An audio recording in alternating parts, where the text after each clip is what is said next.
একজন দর্শক প্রশ্ন রেখেছিলেন বিরতির আগে যে সাকিব দেশে ফিরবেন কিনা নাকি এভাবে চালিয়ে যাবেন। আপনার সঙ্গে কথা হচ্ছিল মনে হয় কদিন আগেই সাকিব আল হাসানের। না দেখেন, যেটা কিন্তু ক্রিকেট বোর্ড কিন্তু ক্লিয়ার করেছে যে জিনিসটা, যেহেতু সাকিব ক্রিকেট বোর্ডের কন্ট্রাক্টেড প্লেয়ার, ক্রিকেট বোর্ড কিন্তু অলওয়েজ ব্যাক করবে ওকে, জি বিকজ অফ ও এখনো পারফর্ম করছে, টিমে দরকার।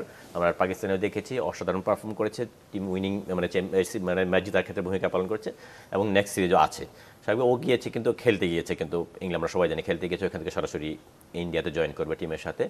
স্বাভাবিকভাবেই সাকিবকে আমি জিজ্ঞেস করেছিলাম যে দেশ কী হবে, দেশে তো আসতে হবে এক সময়, হ্যাঁ দেশে তো আসতে হবেই, এবং আশা করি যে এই সিরিজের পরে হয়তো বা বিপিএল, সামনে বিপিএল আছে, যে কোনো সময় আসতেই হবে, আসবে আমি আশা করি।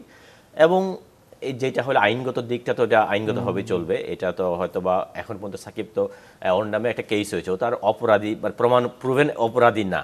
আমার মনে হয় যে এটা খুব একটা বড় ইস্যু হবে না, যেহেতু বোর্ড রাষ্ট্র সবাই কিন্তু ওকে সাপোর্ট করবে, আশা করি ও ভালোভাবে আবার ক্রিকেটে ফিরবে।